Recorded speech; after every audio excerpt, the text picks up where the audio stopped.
अब सोई नहीं अभी तक? अरे वो सरपंच जी की पत्नी ने रोक लिया था। जयमाला देख रही थी ना, तो वहाँ उनका लड़का मैंने देखा। हीरा है हीरा, पता है, आईएएस अधिकारी है वो। दोनों की जोड़ी बहुत खूब जच रही है। हाँ राधा, देखा मैंने। काश हमारी बेटी भी आईएएस अधिकारी बन जाए। उसे भी फिर एक बढ़िया पढ़ा लिखा लड़का मिलेगा। हम तो इतने पढ़े लिखे नहीं हैं, लेकिन मेरा सपना है मैं अपनी बेटी को बहुत बड़ा इंसान बनाऊं। मेरी तो बेटी ही मेरे लिए बेटे जैसी है। हाँ, भगवान पर विश्वास रखो, सब ठीक हो जाएगा। और देखना, एक दिन हमारी बेटी बहुत नाम रोशन करेगी हमारा। हाँ, इस साल वो 12वीं पास कर लेगी और कॉलेज के लिए उसे बाहर भी तो भेजना है। हाँ मोहन जी, लेकिन इतने पैसे कहाँ से आएंगे हमारे पास?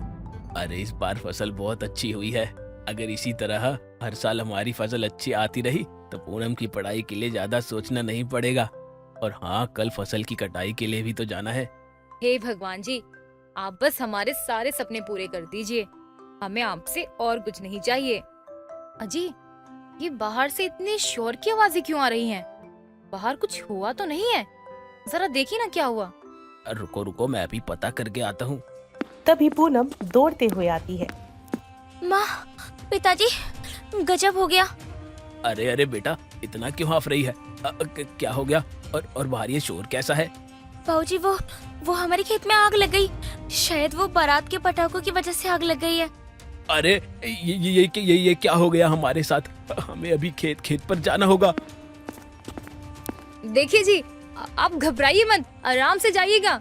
आपकी तबीयत भी ठीक नहीं है। पूनम बेटा, देख तेरे पिताजी की तबीयत भी ठीक नहीं है, तो अपने पिताजी के पीछे पीछे जा। जा बेटा, जल्दी जा। तभी मोहन और पूनम दौड़ते हुए अपने खेत पर पहुंचते हैं। हटो, मुझे कोई आगे जाने दो। हे भगवान, ये क्या अनर्थ हो गया? तभी गांव के कुछ लोग मोहन को आग के पास जाने से रोकते हैं और पूनम भी पिता को रोता हुआ देखकर रोने लगती है। अरे अरे अरे, मैं तो पूरी तरह बर्बाद हो गया। हे भगवान! मोहन, सब्र से काम लो। तुम्हें खुद को संभालना पड़ेगा। भगवान पर भरोसा रखो, सब ठीक करेंगे। नहीं पंडित जी, अब कुछ नहीं हो सकता। तभी मोहन ये कहकर वहीं पर गिर जाता है। अरे, इस पे कोई पानी मारो, लगता है बेहोश हो गया है। पिताजी, आपको क्या हो गया पिताजी? पिताजी उठिए ना पिताजी। मोहन को ज्ञानचंद और चंदू मिलकर उसके घर ले आते हैं। करीब एक हफ्ते तक घर में मातम छाया रहता है। ऐसे ही कुछ दिन बाद 12वीं क्लास का रिजल्ट न्यूज़पेपर में आता है। तभी पूनम रिजल्ट देखकर अपने पिता से कहती है, माँ, पिताजी, मैं फर्स्ट डिवीजन से पास हो गई हूँ। वाह, शाबाश मेरी बेटी। मुझे तुझसे यही उम्मीद थी। कितना भी कर्जा क्यों ना लेना पड़ जाए, लेकिन तुझे आगे की पढ़ाई के लिए शहर जरूर भेजूंगा। जुग जुग जी मेरी बेटी, आज तो तूने हमारा नाम रोशन कर दिया है। भगवान इसी तरह बस तुझ पर कृपा बनाए रखे अपनी। सुनिए जी, हमारे पास तो खाने के भी पैसे नहीं हैं। अब हम पूनम की पढ़ाई का खर्चा कैसे उठाएंगे? कहाँ से इतने पैसे लाएंगे अब हम? मैं खेत और घर गिरवी रख दूंगा। क्या क्या कह रहे हो आप ये? आप अपने खेतों को गिरवी रख दोगे? अगर आप खेत गिरवी रख दोगे तो आप खेती कहाँ करोगे? और कैसे हम ये कर्जा चुकाएंगे? और हम क्या खाएंगे, क्या बचाएंगे? शहर जाकर मजदूरी करेंगे। दूसरे दिन मोहन सेठ मनीराम के पास जाता है। अरे आओ आओ मोहन, अरे बैठो बैठो। और बताओ, कैसे आना हुआ? और हाँ, मैं क्या सुन रहा हूँ, तुम्हारी बेटी फर्स्ट डिवीजन से पास हुई है। हाँ सेठ जी, ये सब आपकी कृपा है। अरे चलो, अच्छा है। अरे कोई तो पास हुआ। अरे वो मेरी बेटी भी पास हो जाती, लेकिन कुछ नंबरों से रह गई। लेकिन कोई दिक्कत की बात नहीं है, एक अच्छे इंस्टीट्यूट में उसका एडमिशन करवाऊंगा। अरे पास हो जाएगी। अच्छा ये सब छोड़ो, ये बताओ कैसे आना हुआ? वो सेठ जी, मुझे कुछ पैसे की जरूरत थी। मैं अपनी बेटी को आईएएस बनाना चाहता हूँ, लेकिन आपसे तो लेकिन अब आपसे क्या ही छुपा सकता हूँ।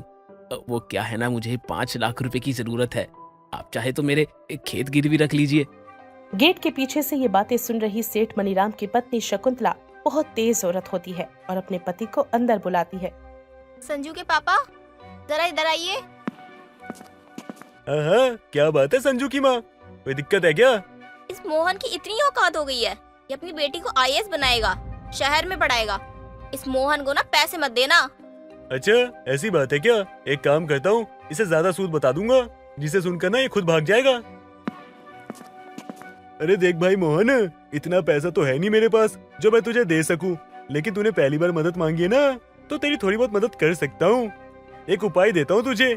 शहर में ना मेरा एक दोस्त है जो ब्याज पे पैसे देता है, लेकिन सूद ज्यादा लेता है। अगर तू कहे तो दिलवा दूं।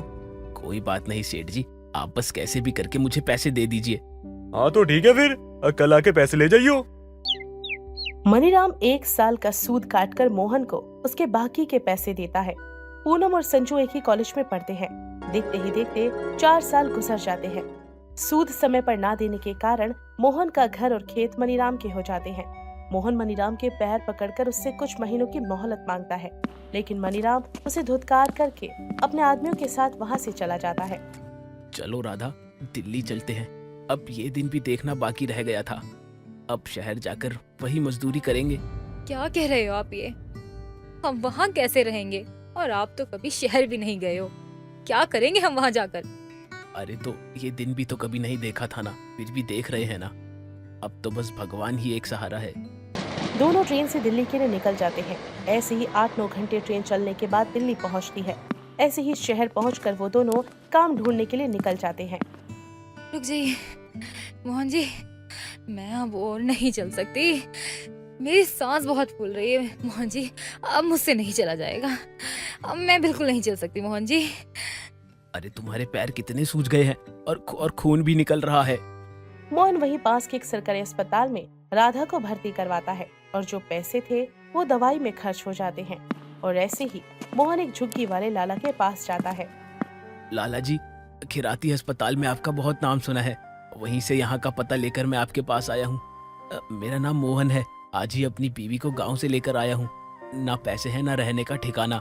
क्या आप मेरी मदद कर सकते हैं? इस शहर से मैं बिल्कुल अनजान हूँ सेठ जी। देखो मोहन, मेरे पास कुछ रिक्शे हैं। तुम चाहो तो उसमें से एक रिक्शा लेकर पैसे कमाने के लिए निकल जाओ, और मैं तुम्हें रहने के लिए एक चोल भी दे दूंगा, लेकिन तुम्हें हर महीने उसका किराया देना होगा। ठीक है, आपकी बहुत मेहरबानी। ऐसे मोहन अपना रिक्शा चलाने का काम शुरू करके गुजारा करता है। वहीं एक रोज गांव से ज्ञानचंद शहर मोहन के पास आते हैं। दरअसल मैं तुम्हें बताने आया हूँ कि पूनम ग्रेजुएशन की परीक्षा में अव्वल आई है। ये देखो, पेपर में फोटो भी छपी है। अरे वाह, बस अब मेरी बेटी आईएएस की परीक्षा भी पास कर ले भगवान। हाँ क्यों नहीं, ऐसा ही होगा। यहाँ तो मैं अपनी बेटी से मिलने आया था, सोचा तुमसे ही मिलता चलूं।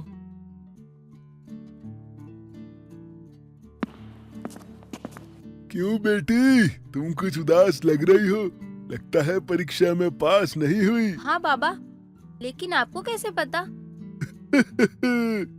दिव्य दृष्टि बेटा, मेरे पास दिव्य दृष्टि है जो तुम्हारा भूत वर्तमान भविष्य तीनों देख सकती है। तो बाबा, आपकी ये दिव्य दृष्टि ने और क्या क्या देखा है मेरे बारे में? देख रहा हूँ तुम्हारे ही गांव की एक लड़की ने किया है टॉप और तुम हो गई हो स्टॉप, और तुम्हें सता रहा है पाप का डर, और तुम्हें लग रहा है कहीं तुम न जाओ मर। अरे बाबा, आप तो सचमुच के अंतर्यामी निकले। बाबा मुझे बचा लो बाबा। मेरी पढ़ाई में ना बाबा लाखों रुपए लगे। अगर मेरे पिताजी को पता चला ना तो अच्छा नहीं होगा। बाबा आप मुझे बचा लो। मैं आपको ना मुंह मांगी रकम दूंगी, आप जितना मांगोगे ना उतना दूंगी। ठीक है, लेकिन इसके लिए तुम्हें अपनी घर की हर छोटी बड़ी चीज जो मैं पूछूं सब बताना होगा। बोलो बोलो। ठीक है बाबा, आप मुझे जो बोलोगे मैं आपको सब बताऊंगी। बस मेरे पिताजी के ना डांट से बचा लो मुझे। अरे फिक्र मत कर बच्चे, देखना तुम्हारे पिताजी कैसे तुम्हारी आरती उतारेंगे। ऐसी वो ढोंगी बाबा संजू को बेवकूफ बनाकर उसे सब कुछ उगलवाकर उसके साथ उसके घर पहुंचता है। पिताजी, आपको पता है ये जो बाबा है ना, ये बहुत ही पहुँचे हुए बाबा हैं। अरे देख रही हो संजू की माँ, तुम्हारी बेटी किसी बाबा को लेकर आई है। अरे ये बाबा लोग ने ढोंगी होते हैं, और ये तो दिखने में ही ढोंगी है। अरे कुछ पैसा ऐसा इसके मुंह पे मारो और भगाओ इसे यहाँ से। बड़ा आया बाबा बनने वाला, ढोंगी कहीं का। तभी बाबा कमरे के बाहर खड़ी ये बात सुनकर कहता है, अरे निरंजन, जा रहा हूँ, मेरा श्राप लगेगा। जल्दी इस घर का सत्यानाश होगा। प्रणाम बाबा। अरे आप मत जाइए, इनका तो बस यही काम है, पूरा दिन बक बक बकवास करते रहते हैं। अरे उम्र हो गई है ना, तो सठिया गए हैं, इनकी बात का बुरा मत मानिए आप। तुम बड़े घर की हो, एक लौती बेटी। शादी के वक्त मनीराम के पास था बस 2 कुर्ता धोती। तुम्हारे पिता का देखता था ये सब कारोबार, और जेल जाने से पहले बचाया उन्हें कई बार। बाबा आप तो सचमुच ज्ञानी हो, आपको तो सब कुछ पता है। चलिए अंदर चलिए, कुछ खा पी लीजिए। हाँ नहीं बेटा न, बाबा का हुआ है यहाँ अपमान। बाबा नहीं करेगा यहाँ खान पान। तेरा पति उड़ाया है मेरी खिल्ली जब ये गया था दिल्ली। इसकी गाड़ी से मरी थी काली बिल्ली। ये सुनते ही मनीराम घबरा जाता है कि ये सब कुछ उसको कैसे पता है, और तभी वो बाबा के पैरों में गिर जाता है। अरे बाबा गलती हो गई बाबा, अरे माफ कर दो, मैंने आपको पहचाना नहीं। आप तो चमत्कारी पुरुष हो, और मैं तो कहता हूँ पुरुष ही नहीं, अब महापुरुष हो। उठो भाग गया, तेरा क्या मेरा। जा, मैंने तुझे माफ किया। दूर होंगे तेरे घर के सारे कलेश जब तेरी बेटी बनेगी आईएएस। अच्छा तो बाबा जरा ये बताना, मेरी बेटी को आईएएस बनाने के लिए ना कौन सी भक्ति करनी होगी? ये सब तुम मुझ पर छोड़ दो, बस कुछ दिनों की बात है। रहना पड़ेगा मुझे तुम्हारे साथ, तभी होगी पूरे ये सारे काम। दोनों पति पत्नी बाबा को अपने घर में रख लेते हैं, और बाबा बड़ी चालाकी से उनके सारे पैसों पर अपना हाथ साफ कर लेता है। वहीं पूनम आईएएस के इंटरव्यू के लिए दिल्ली के लोक सेवा आयोग हेड ऑफिस जाने के लिए रोड पर खड़े रिक्शा का इंतजार करती है, लेकिन उसे कुछ नजर नहीं आता। तभी वो एक रिक्शा को आते देख आवाज लगाते हुए उसके पास जाती है। मोहन उसे अपनी ओर आता देखकर अपना मुंह छुपा लेता है। अरे रिक्शे वाले बाबा, आप कहाँ जा रहे हो? आप मुझे हेड ऑफिस तक छोड़ दोगे? मुझे देर हो रही है, वरना मेरा आईएएस का इंटरव्यू छूट जाएगा। वो पूनम को रिक्शे में बिठाकर तेजी से इंटरव्यू स्थल पर ले जाता है। अरे कोई नहीं बेटा, तुम जाओ पहले इंटरव्यू दो, तुम मेरी बेटी जैसी ही हो। अरे नहीं नहीं बाबा, मैं आपकी मेहनत के पैसे कैसे रख सकती हूँ? तभी अचानक हवा के कारण मोहन के मुंह पर से कपड़ा हट जाता है। अरे पिताजी आप यहाँ? ये एक लंबी कहानी है, तुम पहले इंटरव्यू दे के आओ, मैं तुम्हें यहीं पर मिलूंगा। अपने पिता की बात मानकर पूनम इंटरव्यू देने के लिए अंदर जाती है। इंटरव्यू के बाद पूनम अपने पिताजी के साथ झुग्गी वाली झोपड़ी में उनके घर पहुंचती है। पिताजी मेरी जैसी बेटी पर धिक्कार है, जो आपको ऐसी हालत में छोड़कर खुद शहर जाकर मजे से पढ़ रही थी। और माँ, पिताजी माँ कहाँ है? वो कचरा बिनने गई है, बस आती ही होगी, तू रो मत मेरी बिटिया। थोड़ी देर बाद राधा फटी साड़ी पहने घर पहुंचती है। पूनम माँ को ऐसे हाल में देखकर अपनी माँ के गले लगकर बहुत रोती है। माँ माँ ये सब क्या हो गया? मेरी बिटिया, तू क्यों रो रही है? ये सब तो किस्मत का खेल है। हमें तो इस बात की खुशी है कि तूने पढ़ लिख लिया। बस अब तो आईएएस बनते देखना चाहते हैं हम तुझे। हाँ माँ, बस 1 महीने की बात है, 1 महीने बाद मेरा रिजल्ट आएगा। पिताजी अब आप कोई काम नहीं करोगे, और माँ आप भी नहीं। इस महीने में मैं कोई नौकरी देख लूंगी। वहीं दूसरी तरफ बाबा मनीराम को चूना लगाकर सारे गहने और पैसे लेकर रफो चक्कर हो चुका था, और मनीराम को कम से कम 2 करोड़ का नुकसान हो जाता है। वहीं मनीराम को अपने जमीन और घर दोनों गिरवी रखने पड़ते हैं, और बुरी से बुरी हालत हो जाती है। अगले महीने पूनम का रिजल्ट आता है, और पूनम न्यूज़पेपर खरीद के अपना रिजल्ट देखती है। अरे पिताजी ये देखिए, मेरा सिलेक्शन हो गया है। माँ अब आपको कूड़ा बीनने की कोई जरूरत नहीं है, और पिताजी आपको भी कोई काम करने की जरूरत नहीं है। अरे वाह, मुझे यकीन था तेरी मेहनत जरूर रंग लाएगी। देखिए जी, भगवान ने आखिर हमारी सुन ही ली। माँ पिताजी, ये सब आप दोनों की वजह से हुआ है। आज मैं जो कुछ भी हूँ सिर्फ और सिर्फ आपकी बदौलत हूँ।